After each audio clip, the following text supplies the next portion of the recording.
நான் Jackie Sekar, Jackie சினிமாஸ்க்காக ஸ்காட்லாந்திலிருந்து Janaki அம்மாவுக்கு ஒரு அஞ்சலி குறிப்பு, ஒரு ஸ்பெஷல் வீடியோ பண்ணணும் அப்படின்னு நினச்சிட்டு இருந்தேன். நேரமின்மை காரணமா இன்னைக்கு பண்ண முடியல. என்னைக்கு பண்ணா என்ன? அந்த குரலை, அது நம் வாழ்வில் ஏற்படுத்திய நிறைய விஷயங்களை, அம் அந்த தாலாட்டை, அதற்கு ஒரு வீடியோ பண்ணணும் அப்படின்ட்டு நினச்சிட்டு இருந்தேன். அதுதான் இந்த வீடியோவுல. அவருடைய ஆன்மா சாந்தி அடையட்டும்.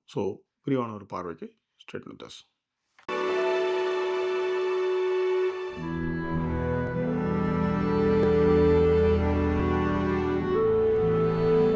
ஜானகி அம்மா 60 ஆண்டுகள் தொடர்ந்து பாடியிருக்காங்க. அதில 48,000 பாடல்கள் அனைத்து மொழிகள்லயும் பாடியிருக்காங்க. அதாவது இந்திய மொழிகள்ல பாடியிருக்காங்க. ஜானகி அம்மா ஆந்திர மாநிலம் குண்டூர் மாவட்டத்தில பல்லப்பட்லா அப்படின்ற ஊர்ல 1938ல பிறந்தவங்க. ஜானகி அம்மா 12/7/2026 அன்று இறைவனடி சேர்ந்தாங்க. அவங்க பெற்ற விருதுகள் அதெல்லாம் பின்னாடி பார்ப்போம். ஆனா, ஜானகி அம்மா எப்படி என்னுடைய வாழ்வில வந்தாங்க அப்படின்றது இருக்கு. இன்னைக்கு ஒரு 1 டிபில நீங்க எவ்வளோ சாங் சொன்னாலும் போட்டுக்க முடியும். நெனச்ச பாடல நெனச்ச நேரத்தில வீடியோவோட பார்க்க முடியும். இன்னைக்கு மட்டும் ஓடிடி தளங்கள் அவ்வளோ தளங்கள் இருக்கு. நெனச்ச படங்கள நெனச்ச நேரத்தில குவாலிட்டியோட, டிடிஎஸ் சவுண்டோட, டால்பி அட்மாஸோட அ அந்த படங்கள பாடல்கள கேட்க முடியும். படங்கள பார்க்க முடியும். எப்போ வேணாலும் பார்க்க முடியும். அப்படின்றதும் அந்த கிளாரிட்டியில மாற்றமே இல்லாம பார்க்குற அளவுக்கு இன்னைக்கு தரத்தோட, அதாவது தரம் சற்றும் குறையாத அந்த பாடல் இன்னைக்கு கேட்க முடியும். ஆனா அன்னைக்கு ஒரு கல்யாணம் காட்சி, ஒரு என்ன சொல்றது, வயசுக்கு வந்த பொண்ணு, அதுக்கப்புறம் கல்யாணம், அப்புறம் காது குத்தி, மஞ்சள் நீர், இந்த மாரி இடத்துக்கு புனல் ரேடியோக்கள் போடுவாங்க. அப்ப இந்த மாதிரியான பாடல்கள். அப்பதான் இந்த மாரி பாட்டுலாம் ஃபங்ஷனுக்கு போடுவாங்க. அந்த ஃபங்ஷனுக்கு என்ன போடுவாங்கன்னா, இப்படி ஒரு வீட்ல ஒரு விழா நடக்குது அப்படின்றதுக்கு அறிவிக்கிறதுக்கான ஒரு விஷயமா இருக்கும். இந்த மாதிரியான நேரங்கள்ல தான் ஜானகி அம்மாவுடைய வாய்ஸ் என்னுடைய சிறு வயதில அறிமுகம். முக்கியமா அப்ப ரேடியோக்கள்லயும் சரி, இந்த மாரி புனல்கள்லயும் சரி, இந்த "உன்னிடத்தில் என்னைக் கொடுத்தேன்" இந்த பாட்டு வரும். "காற்றுக்கென் லலலலலல காற்றுக்கென்ன வேலி" அந்த பாட்டு.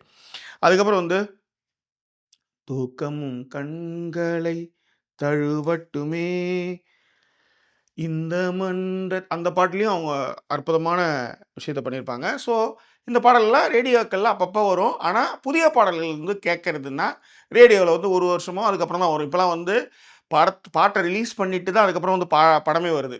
அப்பலாம் ரேடியோல ஒரு பாடல் வரணும்னா, படம் ரிலீஸ் ஆயிடும். அதன் பிறகு 1 வருஷமோ அதுக்கப்புறம் தான் அந்த பாடலே வரும்.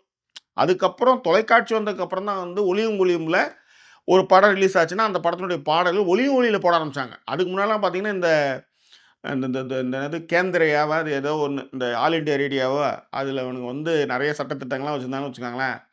ஆனா, இலங்கை வானொலியில பாடல்கள் அடிக்கடி ஒளிபரப்பாகும். அப்படிதான் எனக்கு இந்த மச்சான பார்த்தீங்களா சாங்கு, அன்னக்கிளியில வர எல்லா சாங்கும் அவங்க தான். உண்மையிலே அந்த அந்த குரல் பட்டி தொட்டி எங்கும் ஒலிச்சுது. இளையராஜா ஒரு பெரிய மாறுதல இசை புரட்சி ஒண்ணு பண்றார். கிராமத்து மெட்டுக்களுக்கு பெரிய முக்கியத்துவம் கொடுக்கப்பட்டு, இந்த கிராமத்தில இருக்கிறவங்களுக்கு நம்மளுடைய பாடல்லாம் கேட்காதான்னும்போது கிராமத்து மெட்டு இசைன்னு ஒண்ணு இருக்குல்ல. அப்ப ஜானகி அம்மாவும் அதில இடம்பெற்று இந்த பாடல்கள் நெறைய ஒலிச்சுட்டே இருக்கு. அந்த மாரி நெறைய சொல்லிட்டே போலாம். அந்த மாரி உண்மையிலே இந்த இவங்க நிறைய குழந்தைகளுக்கு நெறைய பாட்டு பாடியிருப்பாங்க. ஒண்ணும் இல்ல. பி. சுசீலா அம்மா கூட பாடும்போது கூட அவங்க ஒரு மேல் வாய்ஸ ட்ரை பண்ணுவாங்க. அந்த மாரி நெறைய விஷயங்கள் அவங்க ஒண்ணும் இல்ல.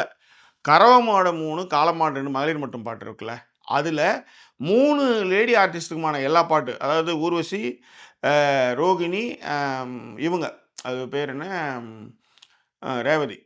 இவங்க எல்லாருக்குமான குரல் ஒரே ஆள் தான். ஆனா வேரியேஷன்ஸ். அப்ப யோசிச்சு பாருங்க. இது ஒண்ணு. எல்லாத்த விட எனக்கு பொதுவா இந்த கிளப் டான்ஸ் இந்த மாரி பாட்டுலாம் கொஞ்சம் கணீர் குரல்ல இருக்கிறவங்க தானே குடுப்பாங்க. ஆனா, இவங்க குரல்கள்ல வர்ற அந்த கிறக்கம் இருக்குல்ல, அந்த கிறக்கத்தை வேற எந்த குரலுமே கொடுத்ததில்லன்னு நான் சொல்லுவேன். எந்தன் கண்ணில் எழுலகங்கள் வாராய் கண்ணாவா நான் அது அந்த ஏத்த இறக்கம் அதெல்லாம் வேற லெவல் அது ஆக்சுவலாக. எல்லாத்த விட எனக்கு ரொம்ப பிடிச்சது அக்னி நட்சத்திரத்தில் அந்த இந்த பாட்டு. அது பேர் என்ன? பூங்காவனம். அந்த நீச்சல் குளத்துக்குள்ள வந்து அந்த பாட்டும், அந்த கிறக்கமும், நம்ம வந்து அந்த அந்த குரல்களே அப்படி வந்து செய்யும். நெறைய பேர் சொல்லுவாங்க, "தூங்காத விழிகள் 2 கூட ரொம்ப நல்லா பாடியிருப்பாங்க அவங்க" அப்படின்ட்டு. இல்ல. அதில கூட வந்து இயேசுதாஸ் என்ன பண்றாருன்னா, "நேசம் கொண்ட கண்ணும்" அப்படின்ற மாரி ஒரு நல்லா கொஞ்சம் ஸ்ட்ராங்கா எடுத்திருப்பாரு. அவர் கொஞ்சம் அந்த இடத்துல இது பண்ணியிருப்பாரு. ஆனா, இவங்க வந்து சோலோ சாங்ஸ்லருந்து நெறைய விஷயங்கள ஆசை அதிகம் வச்சு மனச அதெல்லாம் வந்து வேற லெவல் ஆக்சுவலா. ஆனா, ஒரு சோகமான ஒரு பாடல். இப்ப நான் சொல்றது எல்லாமே எனக்கு வந்து எப்பயுமே வந்து இந்த சாங்ஸ்ல வந்து சோகமான பாடல்கள நான் வந்து ரொம்ப அதிகமா தவிர்த்துருவேன். ஆனா, ஒரு பெப்பியான சாங் தான் எனக்கு பிடிக்கும். அதனால வந்து அந்த பூங்காவனம், நின்னு கோரி வரணும், இதெல்லாம் எனக்கு வந்து பிடிக்கிறதுக்கு காரணம் வந்து அந்த மாரியான சாங்ஸ். ஆனா, நம்ம ரொம்ப கொஞ்சம் நம்மளயே அறியாம நெறைய ரேடியோலாம் சில பாட்டு திரும்ப திரும்ப ஒலிச்சு நம்மளுக்கு ரொம்ப புடிச்சு போகும்ல. ரொம்ப சோகமா இருக்கும்போது அது அது கேட்கும்போது ரொம்ப எதமா இருக்கலாம். அப்படி ஒரு பாட்டு தான் அழகிய கண்ணே உறவுகள் நீ அந்த பாட்டு. ஸோ இது மாரி சொல்லிக்கிட்டே போலாம். ஆனா, எனக்கு இன்னமும் ஞாபகம் இருக்கிறது அந்த பாடல். முக்கியமா அ ஆவாரம்பூ. ருக்மணி தியேட்டர்ல அந்த படம் ரிலீஸ் ஆச்சு. பாண்டிச்சேரி ஜீவா ருக்மணில ருக்மணில அந்த ஆவாரம்பூ படம் பார்க்குறேன். அதுல ஒரு ஒரு நதியோரம் கரையோரம் ஒரு சாங் ஒண்ணு இருக்கு. அது ரொம்ப அற்புதமா இருக்கும். அந்த பாட்டு வந்து அவ்வளோ லைவ்லியா இருக்க மாரி இருக்கும். அந்த பிக்சரைசேஷனுக்கும், அவங்க பாடுறதுக்கும் அவ்வளோ நல்லா இருக்கும். இதுல வந்து 2 பாட்டு ரொம்ப நல்லாருக்கும். சாமி கிட்ட சொல்லி வச்சு சேர்ந்து அந்த பாட்டுலயும் வந்து அந்த அம்மாவுடைய குரல் வந்து அவ்வளோ சூப்பரா இருக்கும். அ அதே நேரத்தில அடுக்கு மல்லி தொடுத்து அதுலயும் ரொம்ப நல்லாருக்கும். எனக்கு இவங்க இவங்க காட்டுன வேரியேஷன்ஸ் வந்து காமத்தில இந்த செக்ஸியான சாங்ஸ்ல வந்து அவங்க வந்து குடுத்த அந்த வேரியேஷன்ஸ் இருக்குல்ல. ஆ ஆ சி அப்படின்னு ஒரு ஒரு கேப் குடுத்து, இப்ப இத நீங்க வந்து புனலெல்லாம் கேட்கறீங்கல்ல. அப்ப இது எப்படி அவங்க ரெக்கார்டிங்ல எப்படி பாடியிருப்பாங்க? ஏன்னா, இப்ப அவங்கள வந்து ஒரு கட்டத்துக்கு மேல அவங்க வந்து ஒரு ஒயிட் சாரில வந்து பாடி, அந்த மாரிலாம் நம்ம வந்து இந்த அந்த சேல மடிப்பு அப்படி புடிச்சாங்கன்னா புடிச்சது தான்.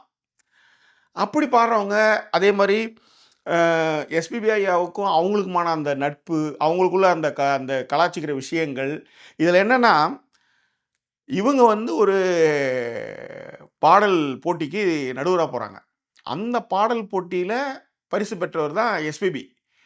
அதன் பிறகு வந்து இவங்க 2 பேரும் காம்பினேஷன்ல எவ்வளோ பாடல்கள் குடுத்துருக்காங்க பாருங்க. இப்ப நான் அந்த சொன்னேன்ல, ஒரு ஆண் வந்து நீங்க அவங்க அந்த மீட்டர வந்து அவங்க எப்படி வேணா எடுத்துக்கலாம். இப்போ உதாரணத்துக்கு தாதா பி பராபா பௌ பராபாபா ஹே டக டக டக டக டக டக டக டக டக டக டக டக தா பாம் பம் பம் பாம் ஹே ததுச்சும் ததத்தா தகதுகு தகதுகு தகதுகு தகதுகு தகடு தகடு தகடு தகடு தகடு அப்படின்னு சகாகால எல்லா மீட்டரும் போயிட்டுருவாரு எஸ்பிபி. ஆனா இவங்க இத்தனைக்கும் வந்து அவர் வந்து கர்நாடக சங்கீதம் முறையா கத்துக்கல. எஸ்பிபி ஐயா. ஆனா இவங்க வந்து சிங்கார அந்த பாட்டையும் எடுத்துன்னு போனதும் இருக்கட்டும். அதே மாரி இவங்க வந்து அந்த நிலா காயுது அந்த பாட்டா இருக்கட்டும். அ உண்மையிலே ட்ரெமெண்டஸான வாய்ஸுங்க அவங்களது. ஆக்சுவலி. அடுத்தது 3ஆம் பிறையிலே வந்து பார்த்தீங்கன்னா, பொன்மேனி சகலகலாவலன் தான் வந்து நிலா காயுது நேரம் நல்ல நேரம்.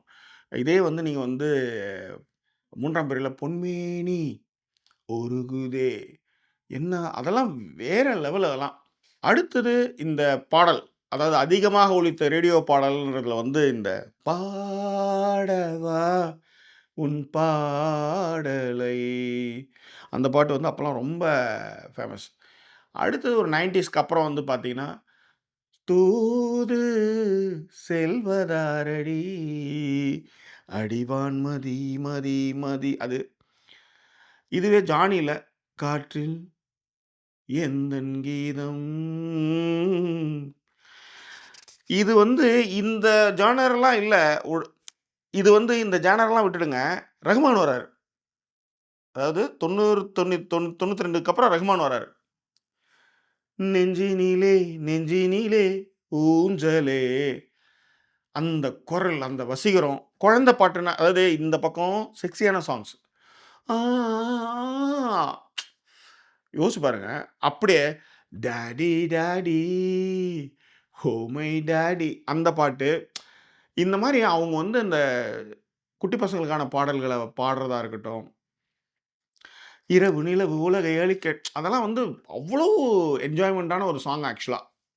ரஹ்மான விடுங்க. அடுத்தது வந்து அவங்க வந்து அனிருத்து. அவருகிட்ட அவருக்கு வந்து அந்த வேலையில்லா பட்டதாரில வந்து, நான் போன பின்னே நீ வாழ வேண்டும் அப்படின்னு அந்த சாங் வரும்போதெல்லாம் கண்ணீர் வந்துரும். அம்மாவை இழந்தவர்கள் அந்த பாட்ட வந்து ஒரு வாட்டி கேட்டு பாருங்க. அவ்வளவு அதே மாரி இன்னொரு சாங் வந்து, சின்ன தாயவள் தந்த ராசாவே அப்பா! அ தாயள் அந்த இடம்லாம் வந்து அ உலுக்கிடும் நம்மள. இப்ப ஒரு பாடல நாயகி பாடுறா, அந்த பாடல் எனக்கான ஒரு ஃபீல் அது குடுக்கணும்ல. அப்படி குடுத்த ஒரு பாட்டு தான், தாலாட்டும் பூங்காற்று நான் அல்லவா, அந்த பாட்டா இருக்கட்டும். அந்த அக்னி நட்சத்திரத்தில இன்னொரு பாட்டு ஒண்ணு இருக்கு. அந்த பாட்ட தான் நான் வந்து வேற மாரி சொல்றேன். நுண்ணுக்கோரின்னு சொல்லிட்டேன். ரோஜா பூ ஆடி வந்தது. ராஜா அந்த நீ கேளு அந்தலாம் லவ் லவ் அந்த ஏம்மா கொஞ்சம் சலங்கள இப்படி பாடுற. இங்கிலீஷ் சாங்ஸு அப்படியே அல்ட்ரா மாடர்னாவும் பாடுற. யாரும்மா நீ? அப்படின்னு ஒரு ஃபீல வந்து அவங்க எடுத்துட்டு வர வச்சவங்க தான் அவங்க. அதே 16 வயது நில வந்து செந்தூர பூவே அந்த சாங்கா இருக்கட்டும். நாதம் என் ஜீவனே. அதுக்கப்புறம் வந்து தென்றல் வந்து அந்த அதில வர்ற சாங்கா இருக்கட்டும். சிப்பி இருக்கு. அதில அவங்களுடைய அந்த என்ன சொல்றது? பின்னியிருப்பாங்க. எஸ்பிபி அளவுக்கு அவங்க வந்து பின்னியிருப்பாங்க. ஓ மேகம் வந்தது. அதெல்லாம் வந்து வேற லெவல் ஆக்சுவலா. இன்னும் கிராமத்து சாங்ல வந்து அவங்களுடைய டோன் இன்னும் டிஃபரெண்ட்டா இருந்தது. அதில ரொம்ப முக்கியமா, கருத்த மச்சான், அப்புறம் அ ஓஹோ! காலை குயில்கள் அந்த சாங்க நீங்க வந்து புத்தம்புது காலை வந்து அந்த பாட்டு வந்து ரிலீஸ் ஆகல. இப்ப ரீசென்ட்டா அத போட்டாங்க. ஆனா புத்தம்புது காலை பழைய வெர்ஷன்ல அந்த அம்மா பாடியிருப்பாங்க. அவ்வளோ சூப்பரா இருக்கும். அடுத்தது வந்து ஓஹோஹோ! காலை அந்த பாட்ட நீங்க மார்னிங்ல கேளுங்க. அவ்வளோ ஒரு ஃபீல குடுக்கும். ஓலக்குருத்தோல தானன நானன நானன தானனா அது பிள்ளை நீல அந்த பாட்டா இருக்கட்டும். ராதா அழைக்கின்றாள் காதல் ராகம் இடைக்கு அது எடுத்து வச்ச பாலும் அந்த சாங் ரொம்ப நல்லாயிருக்கும். ராசாவே உன்ன நம்பி அந்த சாங்கும் நல்லாயிருக்கும். அதே நேரத்தில உன்னை நான் அறிவேன் அந்த பாட்டும் அவ்வளோ சூப்பரா பண்ணியிருப்பாங்க. எல்லாரும் சொல்லுவாங்க இஞ்சீடு பழகி அப்படின்னுவாங்க. பட்டு அதோ அந்த நதியோரம் இளம் காதலரோ மாடம் அப்படின்ட்டு. என்ன பாடச் சொல்லாதே. அப்புறம் ஸ்கூல் டேஸ்னாலே இந்த பாட்டு இல்லாம பாடவே மாட்டாங்க. அழகு மலராடு ததை ததை ததை ததைன்ட்டு அந்த மாரி அந்த சாங்ஸ் வந்து அவ்வளவு கிளாஸி. மலரே மௌனமா அதெல்லாம் வந்து அம்மா பாடுனது தான். ஒரு கிளி உருகுது. அது வந்து ரேடியோ காலத்தில ரொம்ப ரொம்ப முக்கியமான பாடல். திரும்ப திரும்ப ஒலிச்சுக்கிட்டே இருக்கக்கூடிய பாடல் அது ஆக்சுவலா. ரொம்ப தெனாவட்டா ஒரு பாட்டு கிராமத்தில இருக்கிற பொண்ணு பாடுனா எப்படி இருக்கும் அப்படின்றது தான் வந்து, "என்ன மனம் உள்ள பொண்ணு என்ன மதுரையில கேட்டாக" "வள்ளி வள்ளி என வந்தான்லயும் அவங்க ரொம்ப அற்புதமா பாடியிருப்பாங்க. முதல் மரியாதைல வந்து, "அடி ஆத்தாடி" அந்த பாட்டா இருக்கட்டும். "வெட்டி வேறு வாசம் வெடல புள்ள நேசம்" அப்படியே உண்மையிலேயே அந்த வெட்டி வேறு வாசம் சாங்க நீங்க கேளுங்க. கையில வச்சு கொண்டாடுற மாரி ஒரு ஒரு ஒரு மடி கிடைச்சா படுத்துக்குவோம்ல. அந்த ஃபீல் அந்த வரி அந்த வரியும் சரி, அந்த குரலும் சரி அப்படி குடுக்கும். அ அத எப்படி எக்ஸ்ப்ளைன் பண்றதுன்னு தெரியல. பட் நிறைவு பகுதிக்கு வந்துட்டேன்.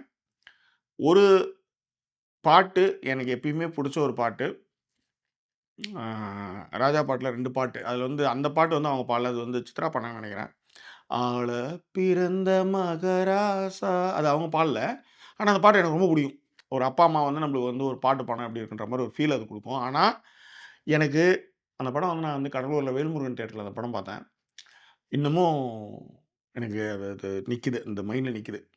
மந்திர புன்னகையோ மஞ்சள் நீலவோ கண்ணே கண்ணே இந்த சாங் என்னுடைய ஆல் டைம் ஃபேவரைட்டு. இந்த மாரி உங்களுக்கு நம்ம ஜானகி அம்மா பாடின பாடல்கள் இருந்ததுன்னா, அத நிச்சயமாக பின்னூட்டங்கள்ல உங்களுக்கு புடிச்ச பாடல்கள் உங்களுக்கு உங்க மைண்ட மாத்துன, உங்களுக்கு ரொம்ப இதமாகக்கூடிய, உங்க மனசுக்கு இதமா இருக்கக்கூடிய பாடல்கள் ஏதாவது இருந்ததுன்னா, அத வந்து தயவுசெய்து அத பின்னூட்டங்கள்ல தெரியப்படுத்துங்க. முக்கியமாக எனக்கு ஜானகி அம்மா கிட்ட ரொம்ப புடிச்சது என்னன்னா, அவங்க வந்து சுயமரியாதைக்காரர். இதுல என்னன்னா, எப்பயுமே இந்த தெற்கு, வடக்கு அப்படின்ற ஒரு போட்டி, அவங்க வந்து அத பார்க்குற விஷயம், அத வந்து நம்பளுக்குன்னா கொஞ்சம் தனியா நம்மள வந்து ட்ரீட் பண்ற விதம்னு நெறைய விஷயம் இருக்கு. அதுல வந்து ஒருவேளை இதே ஜானகி அம்மா வடக்குல பொறந்திருந்தாங்கன்னா, அவங்க தொடாத உயரங்களே இருந்திருக்க முடியாது. ஆனா, இன்னைக்கு வந்து லதா மங்கேஷ்கர் வந்து இறந்துட்டாங்க. ஆனா, லதா மங்கேஷ்கரும், ஆஷா போன்ஸ்லேவும் ஒரு அந்த லாபி இருக்குல்ல, அத 2 பேருமே வந்து பண்ணியிருக்காங்கன்றத இன்னைக்கு அவங்க மறைந்ததுக்கு பிறகு பேசுறாங்க. ஆனா, அன்னைக்கு இவங்களுக்கு வந்து அந்த பத்மபூஷன் விருத குடுக்குறாங்க. இப்ப அவங்க வந்து கேரள அரசினுடைய விருத வந்து 13 முறையும், தமிழக அரசின் விருத வந்து 5 முறையும், 7 முறை ஆந்திரா அரசின் விருதையும், 1 முறை ஒடிசா அரசின் விருதையும் ஜானகி அம்மா வாங்குறாங்க. கலைமானி விருது உட்பட. இதுல வந்து பத்மபூஷன் விருத வந்து ஜானகி அம்மாவுக்கு ஒன்றிய அரசு அறிவிக்குது. ஆனா, அத அவங்க மறுத்துடுறாங்க. ஸோ 2013ல ஒன்றிய அரசு பத்மபூஷன் விருத வந்து அறிவிக்கும் பொழுது, நான் பல்வேறு மொழிகள்ல நான் பாடியிருக்கேன். எல்லா மொழிகள்லயும் வெரைட்டி சாங்ஸ். நான் சொல்ல வர்றது வந்து ஒரே மாதிரியான பாடல்கள் இல்ல. எல்லா வெரைட்டி சாங்கும் அதான் நான் சொன்னேனே, கறவ மாடு இந்த சாங்லயே வந்து 3 ஆர்டிஸ்ட்க்கு 3 வேரியேஷன்ஸ் குழந்த பாடல்கள்லேருந்து செக்ஸி பாடல் எல்லா பாடல்களுமே பாடியிருக்கேன். அப்படி இருக்கும்போது எனக்கு பாரத ரத்னா குடுத்தா நான் வாங்குவேன். எனக்கு இல்லன்னா இந்த இது வந்து நான் ரெஃப்யூஸ் பண்றேன்னாங்க. அதே நேரத்தில ஒரு பாடகி அ ஒரு கட்டத்துக்கு மேல நான் வந்து இதன் பிறகு நான் வந்து பாட மாட்டேன். இதுதான் என்னுடைய கடைசி பாடல் அப்படின்னு சொல்லி ஓய்வு எடுக்குறாங்கல்ல, ஓய்வு அறிவிக்கிறாங்கல்ல, அது வந்து யாருமே செஞ்சது கிடையாது. ஏன்னா, ஒரு பேட்டியில கூட நான் வந்து எம்.எஸ். விஸ்வநாதன் அவர்கள வந்து பார்க்கும்போது ஒரு பேட்டியில சொல்லுவாரு. "6 மணி வருஷம் இப்பலாம் முன்னாடி மாரி இப்ப வந்து உங்களுக்கு நீங்க பரபரப்பா இருந்தாலும் இங்க என்ன பண்றது? நம்மளுக்கு இது மாரி யாரும் இப்ப வந்து வாய்ப்புகள குடுக்க மாட்றாங்க" அப்படின்னு புலம்புனாரு அவர்லாம். ஒரு காலகட்டத்துக்கு பிறகு, இதுக்கு மேல நான் வந்து இசையமைக்க மாட்டேன். இல்ல அந்த மாரி ஏதாவது ஒரு அறிவிப்பு ஒண்ணு இருக்கணும்ல. அந்த மாரி வந்து யாருமே அறிவிச்சது கிடையாது. இப்போ உதாரணத்துக்கு நெறைய பாடகர்கள் வந்து வயசு ஆக ஆக ஆனாலும் பாடுவாங்க. கையில குடுத்தாங்கன்னா கையெல்லாம் நடுங்கும். நெறைய விஷயங்கள் அது மாரி நம்ம நெறைய பார்த்துருக்கோம்ல. ஆனா ஜானகி அம்மா வந்து இதான் இதுக்கு மேல என்னால பாடுறது இல்ல அப்படின்னு தன்னுடைய 78வது வயதில மலையாளத்தில 10 கல்பனக்கள் அப்படின்ற ஒரு படத்தில பாடுன பாட்டோட அவங்க வந்து ஓய்வு அறிவிக்கிறாங்க. அதுவும் நல்ல குரல் வளத்தோட இருக்கும்பொழுதே ஓய்வு அறிவிக்கிறாங்க. அவங்களுக்கு பாராட்டு விழா நடத்தியபோது சென்னையில கூட மார்கழி திங்கள் அல்லவா பாடலுக்கு வந்து பாடும்பொழுது, நிறைய பாடகர்கள் வந்து கூட வந்து பாடுனாங்க, ஆண் பாடகர்கள். அப்போ வந்து உன்னிகிருஷ்ணன் வந்து, "ஜானகி அம்மாவோட என் குரலும் இருக்கணும். எனக்கு என்னுடைய பெயர் இதில இல்ல. நானா வாண்டடா வந்து பாடுறேன்னு" வந்து பாடுனாரு. அந்த மாரி அவங்க வந்து எல்லாரையுமே வந்து அவங்க வந்து ட்ரீட் பண்ற விதம்னு ஒண்ணு இருக்குல்ல. அத வந்து அவ்வளோ அற்புதமா ட்ரீட் பண்ணுவாங்க. முக்கியமா இந்த 96 படத்தில கூட ஒரு சீன் வருவாங்க. அவ்வளோ அற்புதமா இருக்கும். ரொம்ப கைண்டான ஆளு. ஆனா, அவங்களுடைய கணவர், அவருடைய மகன் அப்படின்னு அவங்க நிறைய இழப்புகளை சந்தித்தாங்க. அதுவே அவங்க வந்து அ அ அவங்க அதான் சொல்றேனே, ரொம்ப ஆக்டிவா இல்லாம அவங்க வந்து ஒரு கட்டத்துக்கு மேல வந்து அ தன்னை அமைதிப்படுத்திக்கிட்டாங்கன்னு தான் சொல்ல முடியும். ஆனால், ஒரு சுயமரியாதையாக குடுத்தா பாரத ரத்னா குடு. வடக்குல இருக்கிற பாடகர்களுக்கு நீ குடுக்குற. அதை விட அதிகமாக திறமையான ஒரு பெண்மணி நானு. அத நான் நிரூபிச்சும் காட்டியிருக்கேன். அத்தன அவார்டு, ஸ்டேட் அவார்ட்ஸ் வாங்கியிருக்கேன். அத்தன மொழிகள்ல நான் பாடியிருக்கேன். இதெல்லாம் எனக்கு வேணான்னு சொல்றது கெத்தும். அதாவது நல்ல குரல் வளத்தோட இருக்கும்பொழுது 60 ஆண்டு காலமாக பாடிட்டு, தன்னுடைய பாடலுக்கான ஓய்வு அறிவிக்கிறதுன்றது இருக்குல்ல. ஏன்னா, ஏன்னா குரல் இருக்க வரையும் பாட பாட காசு. அப்ப தன்னுடைய பர்சனல் வாழ்க்கையில இருக்கிற விஷயங்கள், இழப்புகள் இதெல்லாம் மீறி என்னத்துக்கு அப்படின்ற ஒரு லெவலுக்கு வந்தாலும் கூட, இது எனக்கு போதும்னு ஒரு இடத்துல சொல்ற ஒரு இடம் இருக்குல்ல. அந்த இடத்த நல்ல குரல் வளம் இருக்கும் பொழுதே அறிவிக்கிறது தான் வந்து மிகப்பெரிய கெத்துன்னு நான் சொல்லுவேன். அத வந்து ஜானகி அம்மா வந்து ரொம்ப நல்லாவே பண்ணியிருந்தாங்க. அவங்க மறைஞ்சாலும் "மந்திர புன்னகையோ" சாங் அது என்னால என் வாழ்க்கையில எப்பயுமே மறக்க முடியாத ஒரு சாங் அது. அவ்வளோ பிடிச்ச சாங்கு. அது மாதிரியான நிறைய பாடல்கள சொல்லிட்டே போலாம். காலம் உள்ளம் வரை அவங்களுடைய குரல் வந்து நிறைய பேருக்கு வந்து துக்கத்தை ஆற்றுவதிலிருந்து, சந்தோஷத்த கொடுக்கறதிலிருந்து, முக்கியமா ரோஜா பூ எனக்காக அந்த பாட்ட ஒரு வாட்டி கேட்டு பாருங்க. அந்த இவ்ளோ அதாவது யோசிச்சு பாருங்க. ஒரு அல்ட்ரா மாடர்னா ஒரு சாங். அப்படி கேட்கும்போது உங்களுக்கு எப்படி இருக்கும்? அந்த மாரியான ஒரு விஷயம் தான் அக்னி நட்சத்திரத்தில வந்து பூங்காவனம் சாங்கா இருக்கட்டும். சொல்லிக்கிட்டே போலாம் அந்த அம்மாவுடைய பெருமைய. பட் சுயமரியாதைக்காரியாகவும், எந்த இடத்துல நிறுத்தணும் அப்படின்ற ஒரு விஷயத்தையும் அவங்க செஞ்சது வந்து சாதாரண விஷயம் இல்ல. இது நெறைய பேர் கத்துக்கக்கூடிய ஒரு விஷயமும் கூட. இந்த வீடியோ பதிவிற்கு சில செய்திகள வந்து ரெஃபரன்ஸ்க்காக தோழர் கவின்மலர் அவர்கள் வந்து Facebookல எழுதியிருந்தாங்க. அந்த பதிவின் மூலமாக இன்னும் சில தகவல்கள் எடுத்து இந்த வீடியோ செய்யறதுக்கு பேருதவியாக இருந்தது. அவங்களுக்கும் இந்த நேரத்தில என்னுடைய நன்றிய இந்த நேரத்துல தெரிவிச்சுக்கிறேன். உண்மையிலேயே அவர்கள் மறைந்தாலும் அவருடைய குரல் தமிழ் சமூகம் உள்ளவரை அது தாலாட்டு பாடிக்கொண்டிருக்கும் என்று சொல்லி, உங்களுக்கு இது போன்ற பாடல்கள் அவங்க பாடுனதுல வந்து ரொம்ப சிறப்பான பாடல்கள், மறக்க முடியாத பாடல்கள். இந்த பாட்ட கேட்டா எனக்கு கண் கலங்கிடும் ஜாக்கி. இந்த பாட்ட கேட்டா எனக்கு பிரிஞ்சு போன லவர். இந்த பாட்டு. இந்த மாரி நெறைய பாடல்கள் இருக்கு. இந்த பாட்டு வந்து கிராமத்து ஓசையில எனக்கு வந்து அவ்வளோ பிடிக்கும் அப்படின்ற பாடல்கள் நீங்க பின்னூட்டங்கள வரிசையிடுங்க. இந்த வீடியோவ நெறைய பேருக்கு ஷேர் பண்ணுங்க. ஜானகி அம்மாவுடைய ஆன்மா சாந்தி அடைய எல்லாம் வல்ல இயற்கை துணை நிற்கட்டும். வேற என்ன? மீண்டும் வேறொரு வீடியோ பதிவில உங்கள நான் சந்திக்கிறேன். அதுவரை நன்றி கூறி விடைபெறுவது உங்கள் ஜாக்கி சேகர். நன்றி, வணக்கம்.